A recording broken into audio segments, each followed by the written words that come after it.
Morning class. चलिए आज हम लोग जो है फाइनल अकाउंट का सेकेंड क्वेश्चन कर रहे हैं, ठीक है।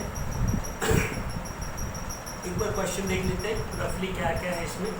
Sanjay and Sudhir are partners sharing profit and losses in the ratio of 3:2। Sanjay और सुधीर जो है ये पार्टनर्स है और ये प्रॉफिट एंड लॉस जो शेयर कर रहे हैं उसका रेशियो दिया है 3:2 and the trial balance of the firm on 31 March 2010 was as follow. याद रखिए क्वेश्चन में आपको हमेशा ना ट्रायल बैलेंस और एडजस्टमेंट दिया रहेगा। दो मोस्ट इंपॉर्टेंट चीज़ें, पहला तो है ट्रायल बैलेंस का आपको पोस्टिंग करना होगा, ठीक है। और उसके बाद जो है सेकंड जो इम्पॉर्टेंट चीज़ है वो है एडजस्टमेंट। एडजस्टमेंट का इफेक्ट आपको आना चाहिए, ठीक है। जब तक ये दो चीज़ नहीं आएगा, पोस्टिंग और इफेक्ट्स आपको अगर नहीं आएगा तो आप सॉल्व नहीं कर सकते, ठीक है। तो चलिए जैसे हम लोग देख लेते हैं एक्चुअली क्या करना चाहिए सॉल्व करने के टाइम। आपको जो एडजस्टमेंट रीड करना चाहिए और एडजस्टमेंट से रिलेटेड जो भी आइटम ट्रायल बैलेंस में उसको टिक करना चाहिए, क्योंकि उस पर इंटरनली कैलकुलेशन हम लोग करते हैं, क्लियर ना। तो इसके लिए उसको टिक कीजिए ताकि हम लोग बाद में उसको रफ वर्क ना करना पड़े, कटपिट ना ज़्यादा हो, ठीक है। जैसे फर्स्ट देखिए क्या दिया है, stock on hand on 31 March 2010 was 35,000। 31 March 2010 जो है अपना क्लोजिंग बैलेंस है, तो ये क्लोजिंग स्टॉक है एक्चुअली देखा जाए तो इसका इफेक्ट कहीं नहीं जाएगा, मतलब इफेक्ट तो जाएगा पर किसी भी अदर आइटम को अफेक्ट नहीं करेगा, क्लियर। तो इसलिए हम लोग इसको टिक नहीं करेंगे, वैसे ही छोड़ देते हैं। सेकेंड देखिए क्या दिया है, राइट ऑफ मतलब माइनस कीजिए ₹2,000 फॉर फर्दर बैड डेट्स, मतलब फर्दर बैड डेट्स दिया गया है। And maintain RDD at a 5% on debtors पे, मतलब क्या है हम लोग ने एडजस्टमेंट का इफेक्ट में देख लिया है। इसका इफेक्ट में डेटर्स और बैड डेट्स पे जाएगा, दोनों को आपको टिक करना पड़ेगा। चलिए देख लीजिए, डेटर्स आपका ऊपर से थर्ड आइटम है, क्लियर, और बैड डेट्स नहीं दिया है फिलहाल, ठीक है, तो छोड़ देते कोई बात नहीं। थर्ड एडजस्टमेंट देखिए, depreciate land and building and machinery. चलिए लैंड एंड बिल्डिंग और मशीनरी को टिक कर लीजिए, land and building, plant and machinery, okay. Depreciation दिया नहीं है तो छोड़ देते हैं, ठीक है। फोर्थ, आउटस्टैंडिंग एक्सपेंस वर, देखिए आउटस्टैंडिंग एक्सपेंस का नाम दिया वेजेस एंड सैलरी। चलिए वेजेस एंड सैलरी को टिक कीजिए, क्लियर, ओके।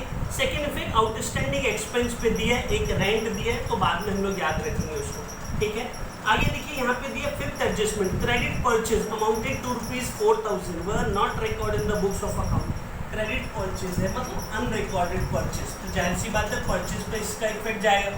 परचेज आप जब लिखते हैं तो परचेज के नीचे ऑलरेडी एक लाइन छोड़ना पड़ता है रिटर्न्स के लिए। अभी एक एडजस्टमेंट भी आ गया तो टोटल हम लोग 3 लाइन यूज करेंगे, ठीक है, ओके। तो परचेज को टिक कर लीजिए और इसका सेकेंड इफेक्ट जाता है क्रेडिट परचेज है तो क्रेडिटर्स पे, तो क्रेडिटर्स को टिक कर लीजिए, ठीक है। चलिए सिक्स्थ एडजस्टमेंट देखते हैं, provide interest on partners capital at a 5%। हम लोगों ने इंटरेस्ट का भी एडजस्टमेंट बताया था।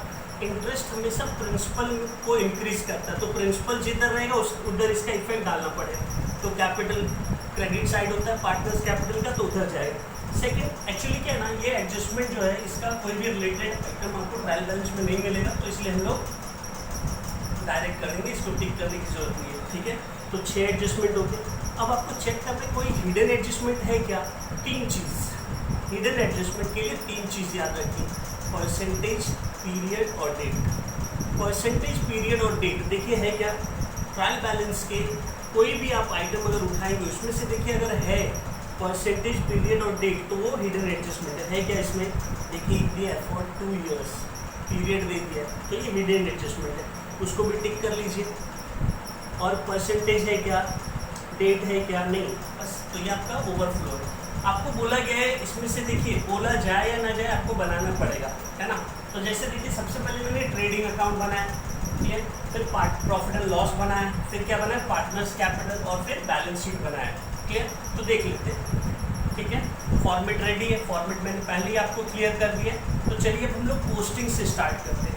याद रखिए जिस आइटम को आपने टिक किया है उसको आपको इनर कॉलम में लिखना है और उसके लिए प्रॉपर लाइन छोड़नी पड़ेगी, एडजस्टमेंट है इसके लिए, क्लियर। और जिसकी टिक नहीं किया वो डायरेक्ट आउटर कॉलम में आप डाल सकते हैं। तो चलिए हम लोग स्टार्ट करते हैं, ठीक है। देखिए यहाँ पे सबसे पहले भी ओपनिंग स्टॉक, ओपनिंग स्टॉक कहाँ जाएगा, ट्रेडिंग अकाउंट के सबसे टॉप में रहता है, पोस्टिंग आपको आना चाहिए। चलिए 20,000 आउटर कॉलम में हम लोग डायरेक्ट लेंगे 20,000, ठीक है। उसके बाद देखिए परचेज दिया 30,000, परचेज हमेशा हम लोग इनर कॉलम में लेते हैं 30,000। कभी कभी इसका रिटर्न्स रहता है, फिलहाल ये क्वेश्चन में जो है रिटर्न्स दिया नहीं है तो मैं एक लाइन नहीं छोड़ूंगा, पर एडजस्टमेंट तो है तो उसके लिए एक ही लाइन छोड़ूंगा, ठीक है। आपने टिक किया है तो इनर कॉलम में मैंने लिखा है, क्या? चलिए देख लीजिए, ओके।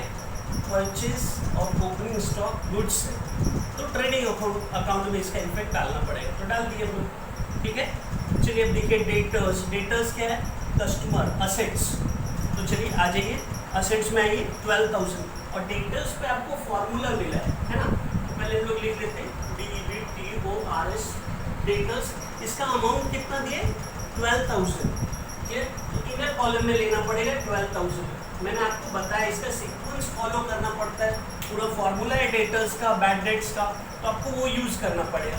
अपने क्वेश्चन में क्या है ना, आपको bad debts, further bad debts और NRDD दिया है, तो 2 एडजस्टमेंट है, तो आपको 3 लाइन छोड़ना पड़ेगा, है ना। तो देखिए पहला लाइन मैंने छोड़ा 1, अभी 2 लाइन के बाद अंडरलाइन करें, टोटल 3 लाइन हो गया। चलिए आगे बढ़ते हैं। डेटर्स के बाद वेजेस, बोलिए वेजेस किधर आएगा? फैक्ट्री में वो वेजेस तो ट्रेडिंग में आएगा। चलिए ट्रेडिंग में, और आपने टिक किया है तो इनर कॉलम में आपको लेना पड़ेगा 2 वेजेस, 2 वेजेस अमाउंट लिख सकते हैं आप। इसका 5,000 है अमाउंट, इनर कॉलम में आपने टिक किया है तो लीजिए एक लाइन छोड़ के अंडरलाइन वेजेस। उसके बाद दिया सैलरी, सैलरी किधर मिलता? ऑफिस में, ऑफिस में मतलब PNL में आएगा। चलिए याद रखिए PNL में मैंने ऊपर का लाइन बैलेंस हमेशा छोड़ देने का, क्योंकि ट्रेडिंग का जो बैलेंस है आपको इधर ट्रांसफर करना पड़ता है और सबसे पहले उसी की एंट्री होनी चाहिए, तो मेरे को पता नहीं है तो एक लाइन छोड़ देने का हमेशा, दूसरे लाइन से एंट्री करने का, ठीक है। सैलरी 10,000 और आपने टिक किया तो इनर कॉलम में सैलरीज 10,000 और एक ही एडजस्टमेंट है तो एक लाइन छोड़ के अंडरलाइन कर दीजिए आप, ठीक है। सैलरी हो गया। बताइए लैंड एंड बिल्डिंग किधर आएगा? ये एक्चुअली प्रॉपर्टी है, असेट्स है तो असेट्स में डालिए लैंड एंड बिल्डिंग 30,000, ठीक है ना। लैंड एंड बिल्डिंग्स 30,000, एक एडजस्टमेंट है तो एक लाइन छोड़ दीजिए बस। इसके बाद ये प्लांट एंड मशीनरी, ये भी असेट्स है, ये भी इधर ही आएगा, इसको भी आपने टिक किया है तो देखिए प्लांट एंड मशीनरी 25,000, इसको भी आपने टिक किया है, मतलब एडजस्टमेंट है तो एक लाइन छोड़ के अंडरलाइन कीजिए। फिर फर्नीचर भी है, फर्नीचर 16,000, ये भी असेट्स है पर आपने इसको टिक नहीं किया है, FURNITUR फर्नीचर, आपने इसको टिक नहीं किया तो ऑर्डर कॉलम में लेके आइए 16,000, एडजस्टमेंट है नहीं ना तो उसको कैलकुलेट ऐड लेस करना नहीं है, तो डायरेक्ट हम लोग बाहर लेके जाएंगे फर्नीचर को 16,000।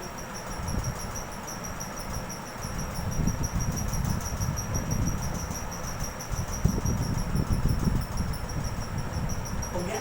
Land and building 30,000 inner column में, plant and machinery 25,000 inner column में, क्योंकि ये दोनों पे एडजस्टमेंट है, पर इस पे नहीं है। फर्नीचर भी एसेट्स है, एडजस्टमेंट नहीं है, जिसको हम लोगों ने डायरेक्ट ऑर्डर कॉलम में लिया है।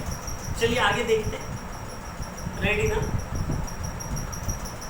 ओके, आगे दिए एडवर्टीजमेंट। एडवर्टीजमेंट प्रमोशनल एक्सपेंडिचर, मैंने बात किया था, ऐड हम लोग क्यों करते हैं? गुड्स को बेचने के लिए, प्रमोट करने के लिए, ये काम किसका? ऑफिस का, तो PNL में आएगा, ठीक है। हिडन एडजस्टमेंट है तो आपको इनर कॉलम में लिखना पड़ेगा 6,000, तो चलिए यहाँ पे 2 एडवर्टीजमेंट ADVERTISEMENT, एडवर्टाइजमेंट बोलिए, एडवर्टीजमेंट बोलिए, बात देखिए 6,000 इनर कॉलम में लेना पड़ेगा और एक एडजस्टमेंट है तो मैं एक लाइन छोड़ के अंडरलाइन करूंगा।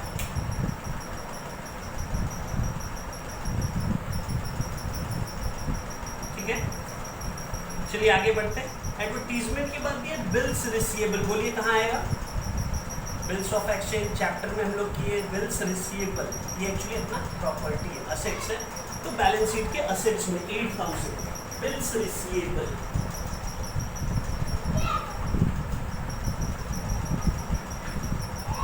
Bills receivable account 8000 order column में कोई इसमें ऐड और लेस तो है नहीं, इसके लिए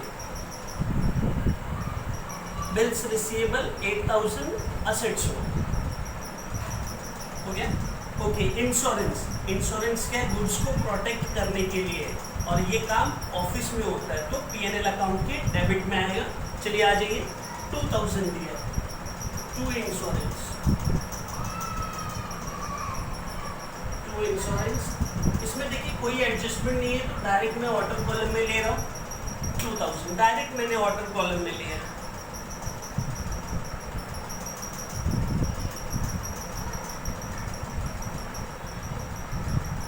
ठीक है, ओके, चलिए इंश्योरेंस हो गया। अभी देखिए ड्राइंग दिया है, पार्टनर्स का ड्राइंग, और पार्टनर्स के लिए हमने एक सेपरेट अकाउंट बनाया है, वो है पार्टनर्स कैपिटल अकाउंट। याद रखिए मैंने आपको बताया था, पहले लेक्चर में मैंने डिस्कस किया था, हम लोग पार्टनर्स कैपिटल अकाउंट कब बनाते हैं और कब नहीं बनाते, क्लियर। तो फिलहाल इस क्वेश्चन में करंट अकाउंट के बारे में कोई बात नहीं किया, तो अपने को कैपिटल अकाउंट बनाना पड़ेगा, और बात किया रहता तो हम लोग करंट अकाउंट बनाते हैं। कैपिटल अकाउंट और करंट अकाउंट दोनों का इफेक्ट एडजस्टमेंट सब कुछ सेम है, कोई चेंजेस नहीं है। ठीक है, चलिए हम लोग देखते हैं। ड्रॉइंग्स डेबिट बैलेंस होता है, तो डेबिट साइड में संजय का 2000, सुधीर का 3000 है। चलिए आइए डेबिट में लिखिए, ड्रॉइंग्स संजय का 2000 है, 2000, और सुधीर का 3000। एक्चुअली डेबिट क्रेडिट में कभी कंफ्यूज हो रही है, क्योंकि ट्रायल बैलेंस में आपको डेबिट और क्रेडिट करके दिया है, तो जो डेबिट आइटम है वो डेबिट साइड में जाएगा, क्रेडिट आइटम क्रेडिट साइड में जाएगा। अगर कभी अपोजिट जाता है ना, तो याद रखिए वो लेस होता है। डेबिट आइटम अगर क्रेडिट में लिख रहा तो लेस होगा, क्रेडिट आइटम डेबिट में आएगा तो लेस होता है, ये याद रखिए।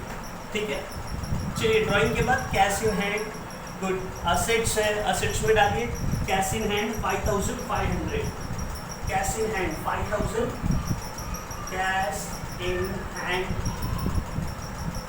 ऑर्डर कॉलम में कोई एडजस्टमेंट नहीं है, तो 5500। नेक्स्ट रेंट ऑफिस का काम है पे करना। देखिए रेंट भी ना कभी कभी क्लियर करेगा वो, ऑफिस का है या फैक्ट्री का है, जब तक क्लियर नहीं किया आप हमेशा पीएनएल में डालिए। ठीक है, टू रेंट अकाउंट, आपने इसको टिक किया है क्या, नहीं किया है ना, तो इसका डायरेक्ट हम लोग जो है क्वार्टर कॉलम में लेके जाएंगे 10,000, तो ये लीजिए 10,000। जब एडजस्टमेंट नहीं है तो ऑर्डर कॉलम में हो गया। ओके, पावर एंड फ्यूल किधर आएगा, पावर एंड फ्यूल फैक्ट्री में काम आता है, क्लियर ना, प्रोडक्शन के लिए। तो चलिए टू पावर एंड फ्यूल कितना अमाउंट दिया है यहाँ पे 10,000, 3,000 है, तो ऑर्डर कॉलम में कोई एडजस्टमेंट नहीं है, तो आप ऑर्डर कॉलम में लिख सकते हैं 3,000। चलिए डेबिट पोस्टिंग जो है पूरा हो गया। देखिए सब डेबिट में ही आया है, क्रेडिट में कुछ नहीं, क्रेडिट में कुछ नहीं, इधर देखिए क्रेडिट में कुछ नहीं, लायबिलिटी मतलब क्रेडिट, क्रेडिट में कुछ नहीं, मतलब ट्रायल बैलेंस का जो डेबिट आइटम होता है पूरा डेबिट साइड में जाएगा। क्लियर,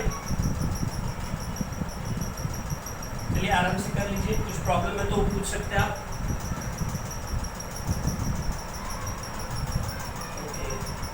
सबका ओके, चलिए आगे बढ़ते हैं, क्रेडिट साइड में आते हैं। सबसे पहले देखिए कैपिटल अकाउंट्स, संजय और सुधीर दोनों का, क्लियर। 40,000 है संजय का और सुधीर का 30,000। कैपिटल क्रेडिट साइड में है तो क्रेडिट में जाएगा, पार्टनर्स कैपिटल के क्रेडिट साइड में। देखिए मैंने पहले से लिखा है बाय बैलेंस बीडी, क्लियर।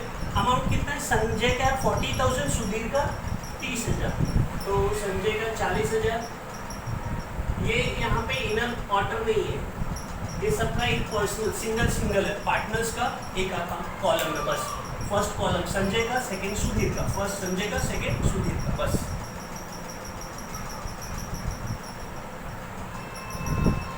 हो गया, ओके। अब देखिए सेल्स भी दिया है, सेल्स मतलब गुड्स का है और गुड्स की एंट्री हम लोग ट्रेडिंग में करते हैं, सेल्स क्रेडिट साइड में, तो ट्रेडिंग की क्रेडिट साइड में। पर एक बात याद रखिए, कभी कभी इसका रिटर्न्स दिया रहता है, तो रिटर्न्स के लिए इसको अपने को इनर कॉलम में लिखना चाहिए, और कभी रिटर्न्स आएगा तो लेस करके ऑटर में ले जाना चाहिए, ठीक है। तो मैं फिलहाल के लिए इनर में लिखूंगा 70,000, ठीक है ना। तो ये देखिए 70,000 में लिख रहा हूँ, और इसका जो रिटर्न्स है ना वो डेबिट में रहना चाहिए, डेबिट में कभी मिला नहीं है, तो मैं यहाँ पे ना जो इनर में लिया है तो यहाँ पे डैश मार के सीधा इसको ऑर्डर में लेके आता हूँ 70,000 में, ठीक है, क्योंकि रिटर्न्स है ही नहीं।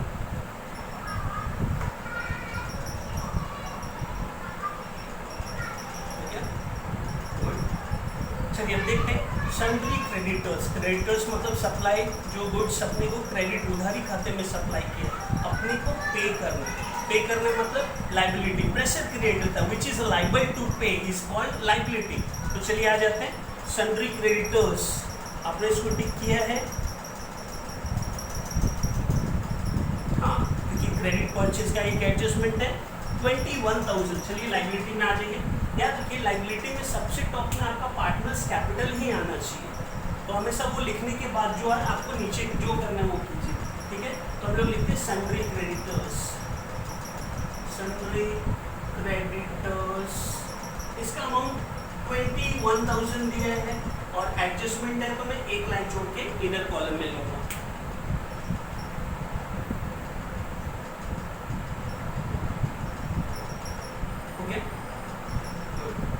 चलिए आगे देखते हैं। देखिए मैंने आपको ना bills payable dishonoured, bills receivable dishonoured, sales credit का रिलेशन बताया था। तो क्रेडिटर्स जो होता है सेम उसका डायरेक्ट रिलेशन बिल्स पेबल से होता है, क्लियर ना। तो याद रखिए बिल्स पेबल भी हमारे लिए लाइबिलिटी ही है। चलिए इधर लिख लेते हैं लोग, क्योंकि अपने को पे करना है, ये भी विच इज लाइबल टू पे इज कॉल्ड लाइबिलिटी। कितना अमाउंट है 20,000, 20,000, और इसमें कोई एडजस्टमेंट नहीं है, तो मैं डायरेक्ट इसको बाहर लेके आता हूँ, ऑर्डर कॉलम में हम लोग लेंगे बिल्स पेबल।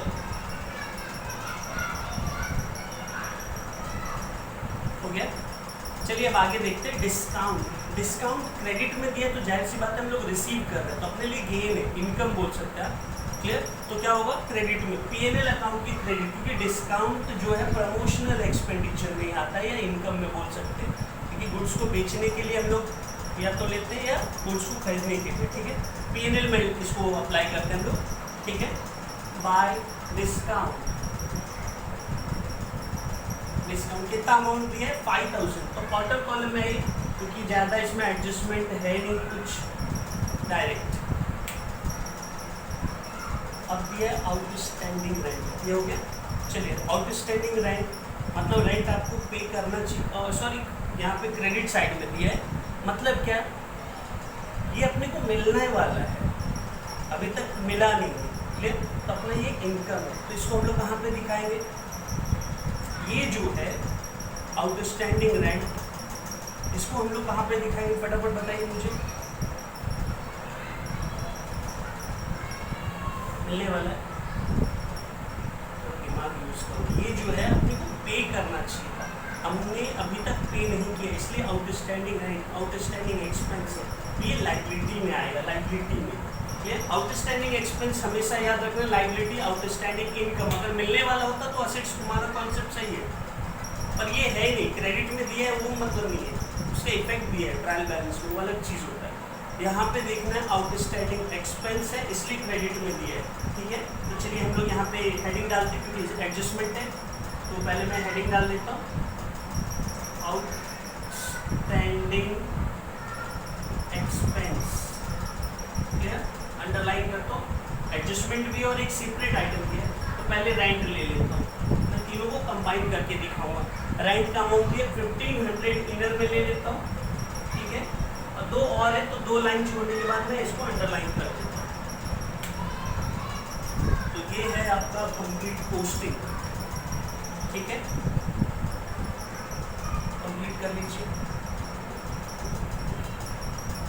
कंप्लीट पोस्टिंग है आपका, सबका हो गया। हाँ, अगर तुम्हारे देखो क्या है ना, कॉन्सेप्ट क्लियर तो फटाफट होता है, आराम से 20-25 मिनट में बहुत कंप्लीट हो जाता है, ठीक है। चलिए अब एडजस्टमेंट स्टार्ट करते हैं। एडजस्टमेंट का इफेक्ट आपको याद रहना बहुत ज़रूरी है और रट्टा मार के याद नहीं होगा। जब तक आप इसको 10-15 बार लिखोगे नहीं, जब तक एक्स्ट्रा टाइम बैठे रहते तो रिपीट करना चाहिए।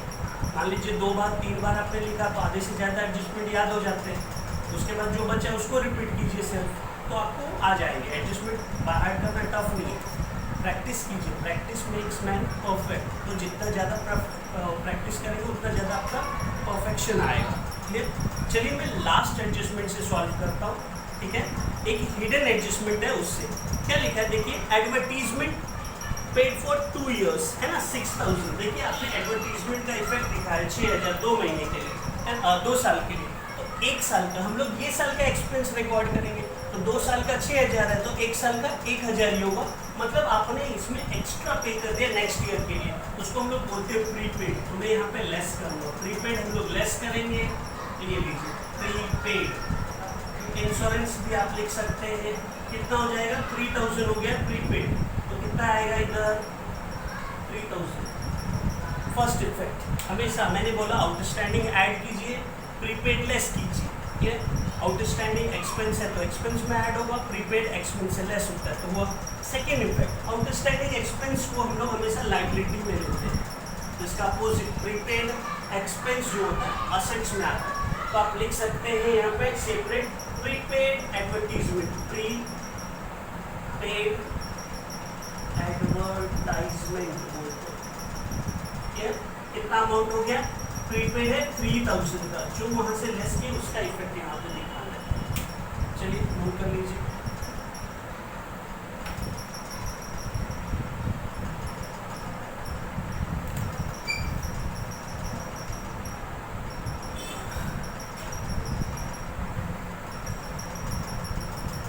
हो गया, गुड।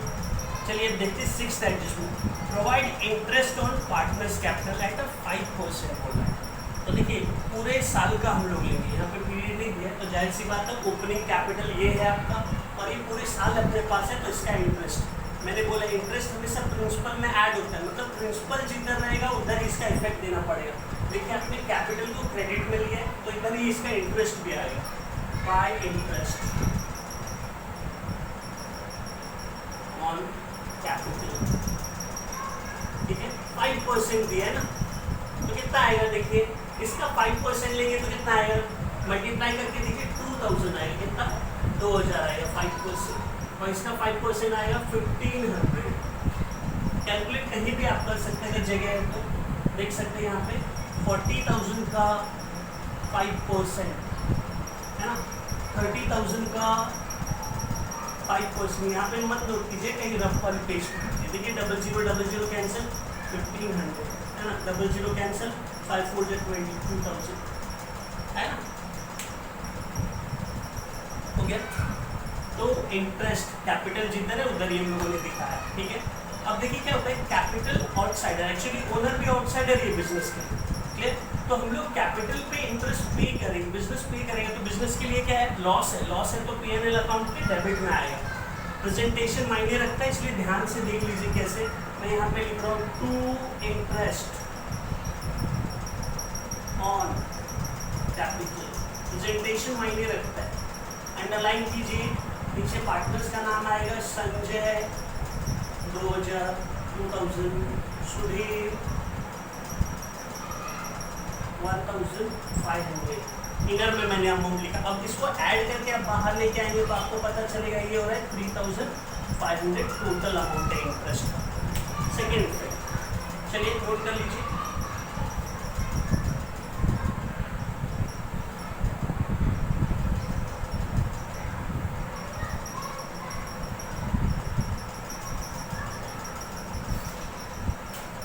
हो गया, गुड। चलिए अब देखते हैं, 6th हो गया, 2 एडजस्टमेंट हम लोग किए, ठीक है। चलिए अब देखते हैं 5th, credit purchase amounted to ₹4,000 were not recorded in the books of accounts। बोल रहे 4000 का क्रेडिट परचेज है जो बुक्स ऑफ अकाउंट में रिकॉर्ड नहीं किया है। देखिए आपका यहाँ पे परचेज दिखा रहा है 30,000 और 4000 का आपने रिकॉर्ड ही नहीं किया। अगर रिकॉर्ड किया तो कितना अमाउंट होता, 34,000। अभी आप दिखाइए तो क्या करेंगे, इसके लिए हम लोग यहाँ पे ऐड करना पड़ेगा, है ना। तो लिखिए अनरिकॉर्डेड, अनरिकॉर्डेड परचेज, 4000 4000 ऐड करेंगे तो ये हो जाएगा 34,000, 34,000 जो है आपका परचेज हो गया। टोटल साल का परचेज वो बता रहे हैं। तो 30,000 का आपका रिकॉर्ड है, अनरिकॉर्डेड भी आपका ही परचेज है, यही साल का है, तो 34,000। क्लियर?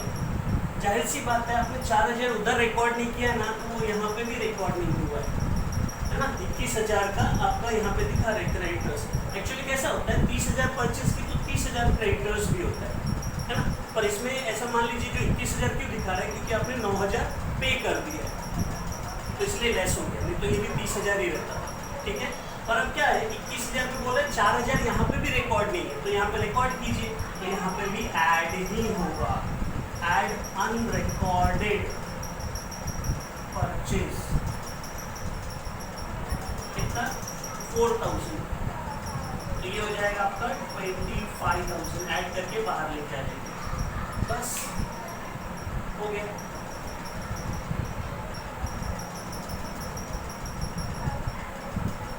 क्लियर? समझ में? हम लोगों ने अनरिकॉर्डेड परचेज, अनरिकॉर्डेड सेल्स का इफेक्ट दोनों किए थे, है ना, तो ये याद रखना पड़ेगा आपको। ठीक है, चलिए आगे देखते हैं। फिफ्थ हो गया। Fourth, outstanding expense. Outstanding expense हमेशा फर्स्ट इफेक्ट मैंने बोला लाइबिलिटी, प्रीपेड रहेगा तो असेट्स। चलिए पहले लाइबिलिटी में देखिए, आपने हेडिंग डाला आउटस्टैंडिंग एक्सपेंस, नीचे रेंट लिखा है। अभी यहाँ पे दो चीज दिया है, तो इसका हम लोग वहीं पे लिख लेते हैं, वेजेस 2,000, सैलरी 1,000। तो चलिए लिखिए वेजेस 2,000, सैलरी 1,000, 1,000 सबको ऐड करके बाहर लेके आइए। तो कितना हो रहा है देखिए, 4,500 हो रहा है, 4,500, मतलब टोटल मेरे को इतना पे करना बाकी है, आउटस्टैंडिंग है 4,500। टोटल पता होना चाहिए, जो ऑर्डर कॉलम है इसमें टोटल अमाउंट आना चाहिए आपका, और जो भी ब्रेकअप दिखाना है, अमाउंट का ब्रेकअप दिखाना है, वो सब आपको इनर में दिखाना पड़ेगा। तो फर्स्ट इफेक्ट वेजेस का, सैलरी का, याद रखिए ये दो एडजस्टमेंट है, ये एडजस्टमेंट नहीं है। ट्रायल बैलेंस में, ट्रायल बैलेंस की सिर्फ पोस्टिंग होती है, इफेक्ट एडजस्टमेंट का होता है, तो इसका सेकेंड इफेक्ट देखना पड़ेगा। ठीक है, मैंने आउटस्टैंडिंग को बोला हमेशा ऐड होता है, एक्सपेंस है तो एक्सपेंस में ऐड कीजिए, इनकम है तो इनकम में ऐड होगा। क्लियर? चलिए आ जाए। तो वेजेस, वेजेस कहाँ है, ट्रेडिंग अकाउंट के क्रेडिट साइड में, ट्रेडिंग अकाउंट के क्रेडिट साइड में, गलत है बेटा, ध्यान दो। वेजेस एक्सपेंस है, एक्सपेंस हमेशा डेबिट नहीं होगा। चलिए देख लीजिए, क्लियर? तो आ जाइए। एक्चुअली कैसा सेकंड क्वेश्चन है ना, तो थोड़ा टाइम लगेगा आपको। जब 4-5 क्वेश्चन होगा तो आपको फटाफट पता चल जाएगा कौन किधर कहाँ कैसे जा रहा है। ठीक है, चलिए तो वेजेस कितना है 2,000। चलिए इधर हम लोग ऐड करते हैं, ऐड आउटस्टैंडिंग, आउटस्टैंडिंग 2,000। देखिए 5,000 पहले से है, तो 2,000 आपका पे करना बाकी है, तो टोटल हो जाएगा 7,000। ये है सेकेंड इफेक्ट वेजेस का। चलिए नोट कर लीजिए।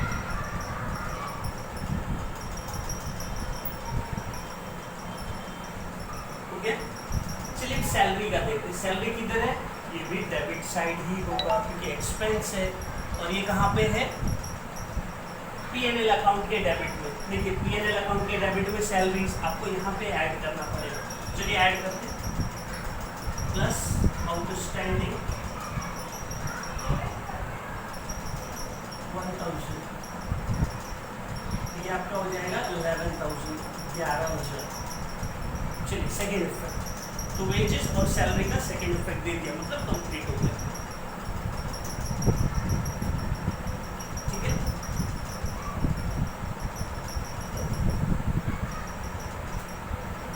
चलिए आगे बढ़ते हैं। तो हो गया, इसमें प्रॉब्लम है? हाँ, 2-4 क्वेश्चन के बाद सब क्लियर हो जाए। चलिए थर्ड पे आते हैं, depreciate land and building and machinery दी है। क्लियर? याद रखिए इसका जो डेफिनेशन मीनिंग जो है वही इसका एडजस्टमेंट बताता है। Depreciation means what, reduction in the value of fix assets. जो फिक्स असेट्स दिया है उसका वैल्यू रिड्यूस होगा, डिक्रीज होगा, मतलब लेस करना है। चलिए आ जाइए, लैंड एंड बिल्डिंग का 5%, तो आप बाजू में कहीं कैलकुलेट कर लीजिएगा। देखिए यहाँ पे लेस डेप्रिशिएशन डेप्रिसिएशन 5%। इसका 5% आप कैलकुलेट करेंगे तो 1500 आएगा, जब लेस करेंगे तो ये आ जाएगा 28,500। चलिए देख लेते हैं, 10 माइनस 5 5, ये 9 माइनस 1 8 और ये हो जाएगा 2। क्लियर? तो डेप्रिसिएशन उनमें से लेस करना पड़ेगा।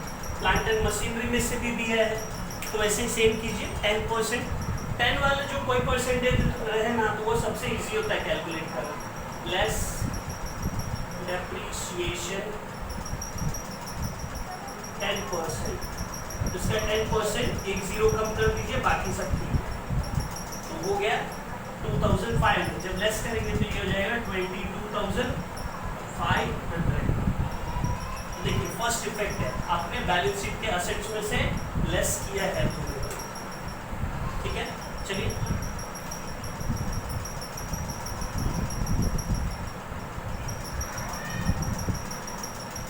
डेप्रिसिएशन मीन्स वो रिडक्शन, डिक्रीज होना, माइनस करना। क्लियर? कभी कभी ना रिटर्न ऑफ करके भी आता है, राइट ऑफ करने बोलता है, तो भी यही इफेक्ट आता है सेम। क्लियर हो गया? चलिए आगे देखते हैं।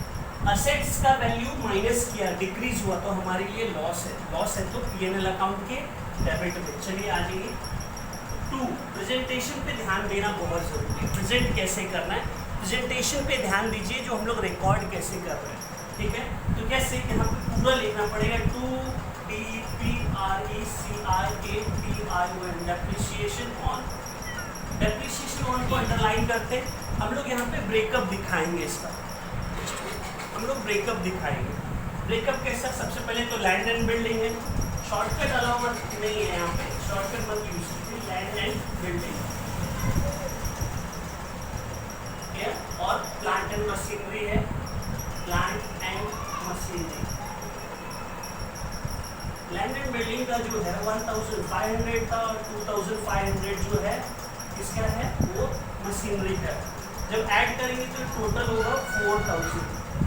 ऐड करके देख लीजिए 10 5 5 10 0 1 कैरी 2 2 4 4000।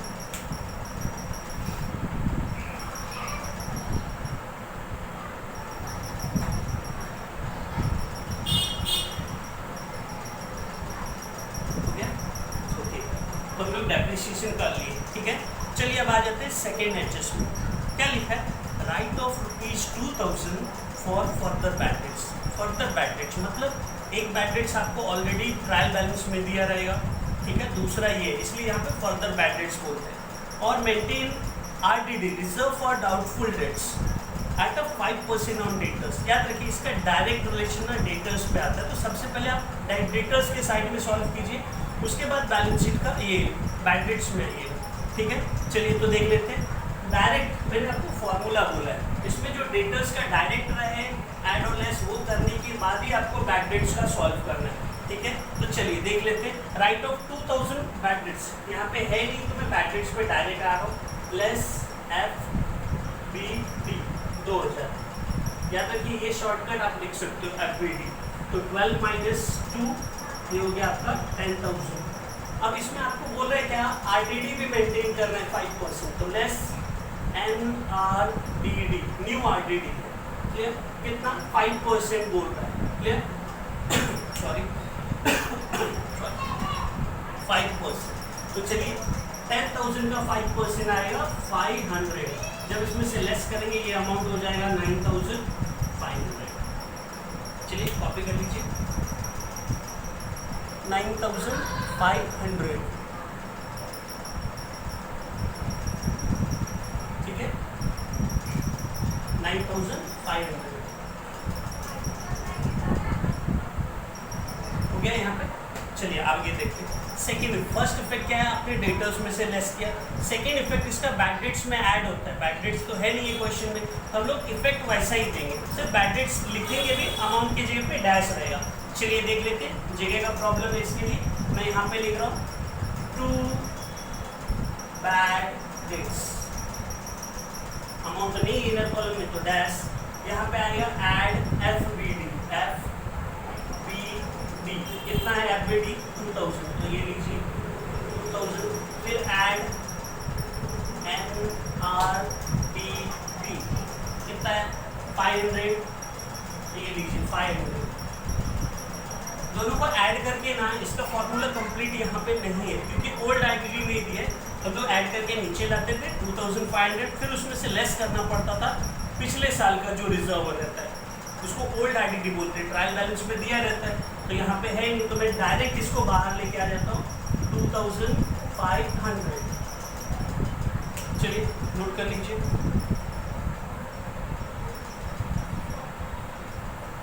एक्चुअली कैसा पूरा फॉर्मेट में लिखना पड़ेगा। लेस पहले 2500 इनर कॉलम में ही रखिए, फिर नीचे लिखिए लेस ओल्ड आरडीडी, डैश मारिए, फिर अंडरलाइन कीजिए, फिर बाहर लेके आइए 2500। ये सेकेंड इफेक्ट था। हो गया क्या ना, फॉर्मेट क्लियर रहेगा ना तो अच्छा मार्क्स मिलता है। इसी में आप कट पिट कैंसलेशन बहुत रहेगा तो वो क्या होता है, वो प्रेजेंटेशन बिगाड़ देता है, जिसकी वजह से आपका मार्क्स कम हो सकता है। तो ऐसा मत कीजिए, ठीक है। चलिए हो गया। अब लास्ट एडजस्टमेंट याद रखिए, क्लोजिंग स्टॉक ना हमेशा लास्ट में करना है, ठीक है। और मैंने बताया था क्लोजिंग स्टॉक में हमेशा दो दिया रहता है, कॉस्ट प्राइस रहता है, दूसरा मार्केट प्राइस रहता है। तो दोनों में से क्या लेना है आपको, यस व्हिचएवर इज लेस, जो सबसे कम रहे दोनों में से, जो कम है कम वाला आप लीजिए, बाकी छोड़ दीजिए, ठीक है। यहाँ पे क्या दिए, stock on hand on 31 March 2010 was 35,000।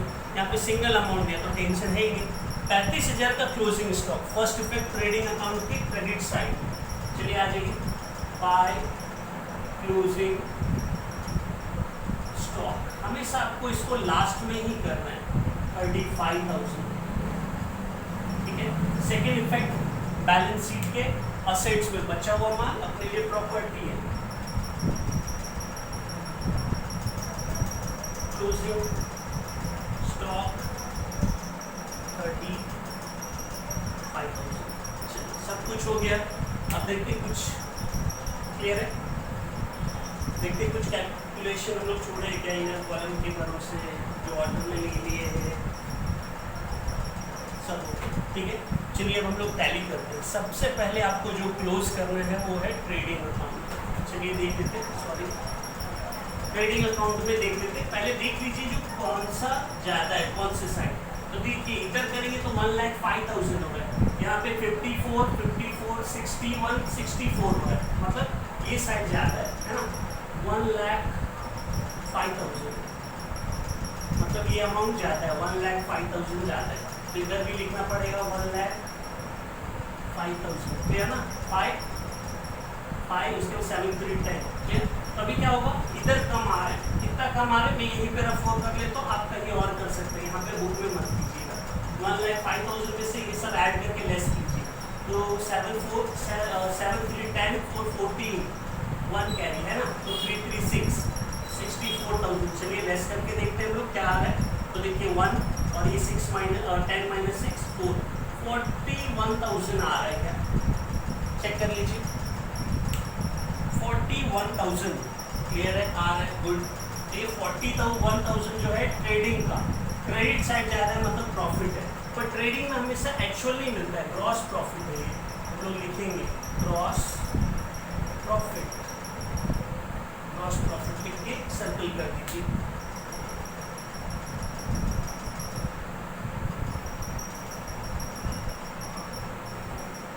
Gross profit लिख के सर्कल कर दीजिए, ओके गुड। चलिए ये जो एक लाइन हम लोग छोड़े ना, वो इसी के लिए छोड़े। देखिए डेबिट में आए तो क्रेडिट में डालिए, क्रेडिट में आएगा तो डेबिट में, क्रॉस जाता है, क्रॉस एक्स का याद रखिए हमेशा। ये डेबिट में आए तो वो ये यहाँ पे आएगा, तो यहाँ पे हम लोग डालेंगे बाय ग्रॉस प्रॉफिट, कितना है 41,000, ठीक है। चलिए अब इसको भी वैसे ही टैली करेंगे जैसे हम लोग दूसरे को किए, ठीक है। ये 5,000 था। चलिए स्टार्ट करते हैं, जैसे इसमें किए डेबिट क्रेडिट में सबसे पहले देखें कौन सा ज़्यादा है, जो ज़्यादा रहेगा वो टैली कॉलम में आएगा, बाकी कम वाले को माइनस करके बैलेंसिंग फिगर निकालेंगे। चलिए यहाँ पे लिखता हूँ मैं, ठीक है। तो देखते हैं यहाँ पे 46,000 डायरेक्ट हो रहा है, कितना हो रहा है 46,000 में रफ वर्क यहाँ पे कर रहा हूँ। ये सब ऐड करके देखते हैं, देखिए 5 5 10 0 1 कैरी है ना, 1 कैरी किए, 2 5 7 7 3 10 14 16, 61 कैरी है 2 3। तो देखिए डेबिट साइड में 10,000 कम आ रहा है, डिफरेंस देखिए 10,000। तो आपका जो है यहाँ पे कितना हो गया 10,000 का, ठीक है। चलिए तो मतलब क्रेडिट साइड ही ज़्यादा है 46। तो टैली कॉलम में इधर भी लिख दीजिए 46,000। सॉरी आप लोग को दिख नहीं रहा होगा, क्लियर? अब शायद दिख रही है, क्लियर? तो देखिए यहाँ पे मैंने 46,000 लिखा है, इधर भी लिख दीजिए 46,000, ठीक है। बैलेंस कितने का आ रहा है 10,000 का, लेस करेंगे तो बैलेंस आएगा 10,000 का, है ना। अब ये 10,000 क्या एक्चुअल प्रॉफिट है, इसको पार्टनर्स में बांटना पड़ेगा। तो पहले जो है मैं यहाँ पे 10,000 लिख के ना सर्कल कर देता हूँ, सर्कल किया। मैं थोड़ा यहाँ पे समझा दें तो कैसे रिप्रेजेंट करना है। एक्चुअली कैसा 10,000 लिख के इधर मत, आप वो साइड में कीजिए, 10,000 लिख के सर्कल कीजिए और उसके ऊपर जो है ना आपको तीसरे लाइन में जाना है। तीसरे लाइन में जाइए, वहाँ पे आपको क्या लिखना है 2 नेट प्रॉफिट, तीसरे लाइन, उसके ऊपर तीसरे लाइन में 2 नेट प्रॉफिट। नेट प्रॉफिट को अंडरलाइन कीजिए और नीचे पार्टनर्स का नाम लिखिए संजय और सुधीर, संजय और सुधीर लिखे ना, तीसरे लाइन 10,000 लिखा है। जस्ट उसके ऊपर आपको काउंट करना है 1 2, 2 लाइन बोल सकते हैं क्योंकि संजय वाला एक लाइन, 10,000 वाला एक लाइन आ गया, तो जस्ट 2 लाइन ऊपर जाइए, वहाँ पे लिखिए 2 नेट प्रॉफिट, अंडरलाइन कीजिए, नीचे लिखिए संजय और सुधीर। डिस्ट्रीब्यूट करना पड़ेगा। देखिए इसका रेशियो दिया था 3:2, टोटल कितना हो रहा है, एक का 3 मिल रहा है, एक का दूसरे को 2 मिल रहा है, तो टोटल कितना हो रहा है 5 से डिवाइड कीजिए तो आएगा 2,000, बाद में रेशियो से मल्टीप्लाई कर दीजिए। तो संजय को 3 × 2 6,000 और सुधीर को 2 × 2 4,000 मिलेगा। तो देखिए 10,000 का जो प्रॉफिट हुआ है वो संजय को मिला है 6,000 और सुधीर को मिला है 4,000। चलिए नोट कर लीजिए, तो क्या समझ में आया? चलिए आगे बढ़ते हैं। अभी वो जो नेट प्रॉफिट डेबिट में आया ना वो जाएगा कैपिटल के क्रेडिट में, अपोजिट साइड ट्रांसफर कर। तो चलिए यहाँ पे आ जाते हैं, मैं यहाँ पे लिखूंगा बाय नेट प्रॉफिट। आप कैपिटल ब्लॉक में भी लिख सकते हैं, इसको 6,000 मिला है, इसको 4,000 मिला है, इधर दोनों को क्लोज करना पड़ेगा, ठीक है। दोनों को देखते हैं, टैली करने का वही सिस्टम है, ठीक है। टैली करने का वही सिस्टम है, उसमें कोई चेंजेस नहीं। टैली करने का सेम सिस्टम है, कोई चेंजेस नहीं। चलिए देख लेते हैं कौन सी साइड ज़्यादा है, पहले सुधीर का देखते हैं। तो देखिए 415 35,500 हो रहा है, पहले मैं सुधीर का क्लोज करूँगा 35,500, उसमें से 3,000 लेस, एक ही अमाउंट लेस करेंगे तो ये हो जाएगा 32,500। अब पहले टोटल डेबिट का देखिए फिर क्रेडिट का देखिए। तो टोटल डेबिट में हो रहा है 3,000, टोटल क्रेडिट में हो रहा है 35,500। तो 35,500 ज़्यादा है तो टैली कॉलम में डाला। अब कम वाला लेस कीजिए, 35,500 में से 3,000 लेस करेंगे तो आपका अमाउंट आएगा 32,500। सही, सेम ऐसा ही इधर भी करना है। यही साइड क्रेडिट साइड ही ज़्यादा है तो इसका मैं टोटल कॉलम में ले लेता हूँ 6 to 8 48,000। इधर भी लिखना पड़ेगा 48,000, ठीक है। अब ये देखिए कम है तो इसमें से लेस कीजिए तो ये हो जाएगा 46,000। दोनों को साथ में सर्कल ले लेते क्योंकि क्लोजिंग बैलेंस मेन आंसर है। इसको हम लोग लिखेंगे क्या, याद रखिए आपने ऊपर लिखा है बाय बैलेंस BD, तो इधर CD लिखना पड़ेगा, to balance CD carry down. ये क्लोजिंग बैलेंस हम लोग लिख सकते हैं। CF भी बहुत लोग लिखते हैं, कैरी फॉरवर्ड। ये कहाँ जाएगा, यही ट्रांसफर होगा यहाँ पे। पार्टनर्स कैपिटल अपने नाम लिखा है तो दोनों का इधर लेके आए। संजय का 46,000 और सुधीर का 32,500। चलिए ऐड करके बाहर लेके आते हैं। 500 है, 6 to 8 और 7 3 और 4 3 7। तो देखिए आपका आ रहा है कैपिटल का टोटल 78,500 होगा दोनों का। तो अब लास्ट में क्या होगा, आप इसको टैली करेंगे तो ये टैली होना चाहिए, ठीक है। सॉरी थोड़ा कैमरा एडजस्ट करना पड़ता है। चलिए देख लेते हैं टोटल टैली हो रहा है या नहीं। कैलकुलेशन थोड़ा आपका फास्ट होना चाहिए। मैं पहले सबसे टफ वाला साइड करता हूँ, देख लेते हैं। 00 कॉमन है, 5 5 10, 000 आ गया, 1 कैरी है ना, तो ये हो गया 9, 5 14, 14 4 18 का 8, 1 कैरी, 8 10 12, 1,28,000 हो रहा है। लाइबिलिटी साइड 1,28,000 हो रहा है। चलिए असेट साइड टोटल करके देखिए, आप लोग भी ट्राई कीजिए खुद से।